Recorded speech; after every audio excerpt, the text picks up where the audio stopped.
Hey guys, today we are gonna read the book When Calls the Heart by Janette. Okay, Chapter 5 Family. Let's start. Mary was waiting at the door when he pulled up in front of the house and she able to ran to meet as I stepped down from the auto. She pulled me into a warm embrace almost before my feet had a chance to properly settle on the ground. I was glad for the enthusiastic welcome and immediately felt I was with family. I studied the woman who was Jonathan's wife. My sister-in-law, a wealth of reddish brown hair, was scooped rather casually in a pinned-up style. Curly wisp of it teased about her face and neck, giving her a girlish look. Her green eyes sparkled with merriment, and her full mouth produced the warmest of smiles. I smiled in return. "Oh, Elizabeth," she exclaimed, "it is so good to meet you." "And you, Mary," I returned. "You are just as Jonathan described you." She hurried me toward the house to meet up the children while Jonathan busied himself in gathering up my belongings. We passed right through the main hall and out a back door to a shaded yard that seemed to be fitted with shouting, wiggling small bodies. These were my nieces and nephew. At once they made a dash for me. They were not all reserved or inhibited. I did appear that they believed the coming of an aunt was a great event. When Mary had restored order, I was able to meet each one of them in a quieter fashion. At 8, William, the eldest, looked like Jonathan, except that his hair had a reddish tint which he had inherited from Mary. Sarah, 6, was small and dainty. If any of the offspring could have been named retiring, Sarah would have been the one. Kathleen was next. This 4-year-old looked like she should have been a boy. Mischief sparkled out of her intensely blue eyes, and her pixie face was always fixed in a grin. Baby Elizabeth, named for my mother, had only recently joined the family and was much too young to take part in the present merrymaking. She slept through the whole commotion.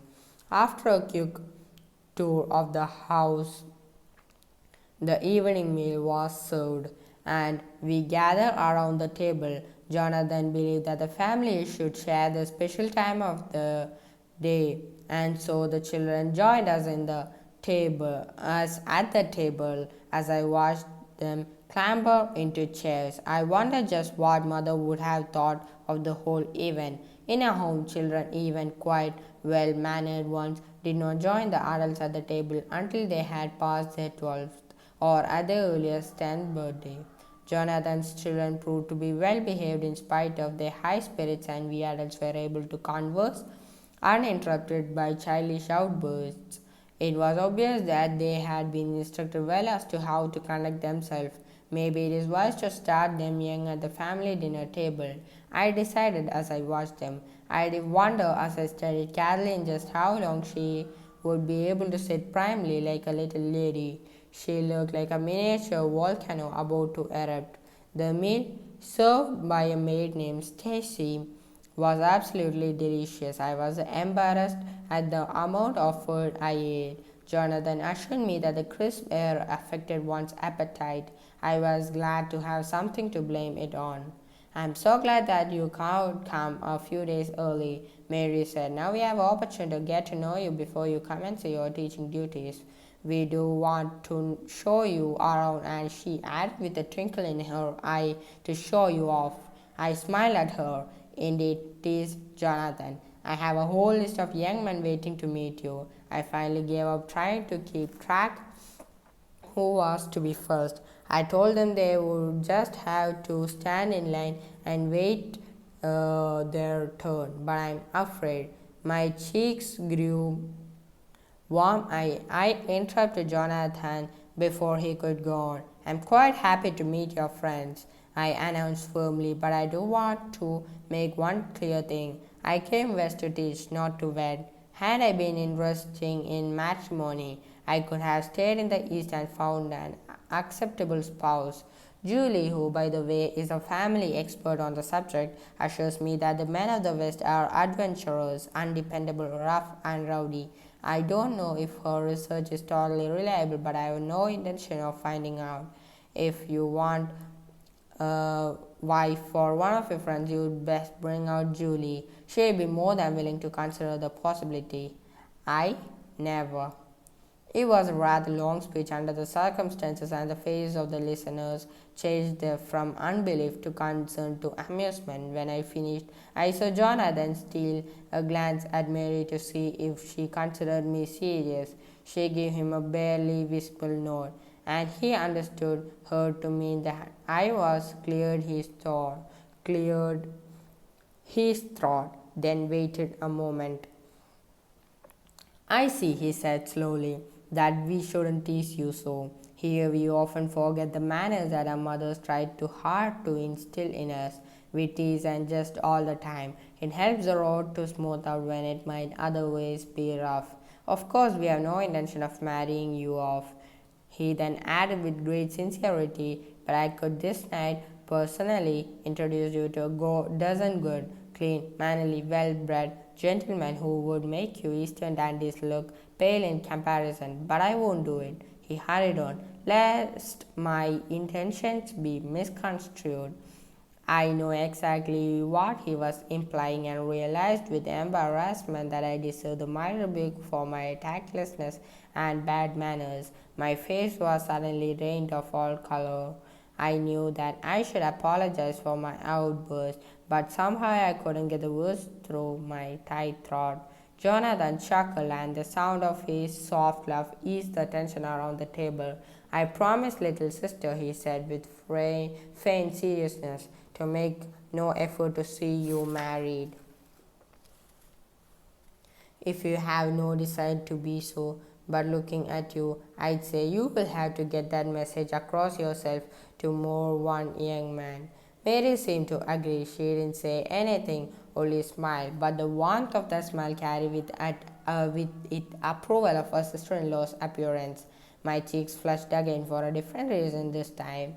I was willing to assume the responsibilities of getting that message across if needed. If I've had to do it before, I said calmly, and I am quite confident that I can again. A small voice broke in. When I grew up, I'm gonna marry Dee. Everyone shared in the laughter, even I, who did not have the slightest notion who Dee was. As Mary wiped the tears of laughter from her eyes, she attempted to enlighten me. Dee is a very dear friend.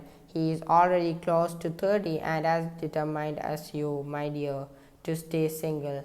He is my friend, Kathleen insisted. Of course he is, sweetie. Now finish your dinner.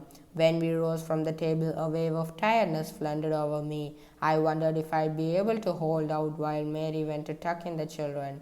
It was early yet, and I knew that it was unthinkable to ask to be shown to my room, and yet that was the very thing that I longed to. Jonathan noticed that you must be dead on your feet. Why don't you go and have a warm bath and get to bed early tonight? I never could get a proper night's sleep in one of those rumbling trains.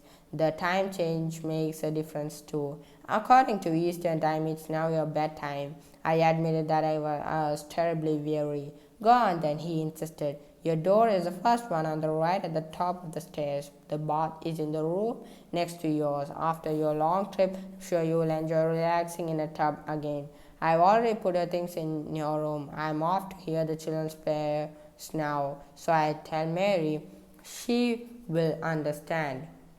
There's plenty of time ahead for us to catch up on everything. I thanked him and climbed the stairs. I could hardly wait to crawl into that tub. I sincerely hoped I would still have the energy to make it from the tub to the bed. Soon I would need to write mother and tell her all about Jonathan's lively home and beautiful family. It was evident that the West had dealt very kindly with him. Mother would be proud. Jonathan himself had been very modest in his letters home, but I had no inhibitions about painting for mother the complete picture. Jonathan's home, a large three-story dwelling with many gables and bay windows, was a lovely structure of red brick. The elaborate wooden trim around the whole house was painted white. The interior was spacious and cool, furnished with pieces shipped from the east.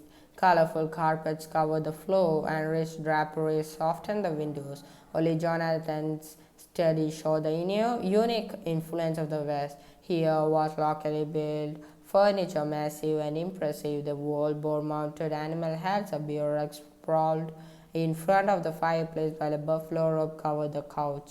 But the letter would have to wait. Tonight I was too tired to even consider writing. Tonight I wanted only a bed. Tomorrow I hope to somehow have another look at those gorgeous mountains. I would attempt to tell my family back east about them as well. But already I knew that whatever I could say would never do the mountains justice. The chapter 6 is introductions, and we will read it in the following videos. And if you don't mind, just try subscribing the channel or like the channel, and if you can, just do share it with your friends. Thank you. Have a nice day. God bless you.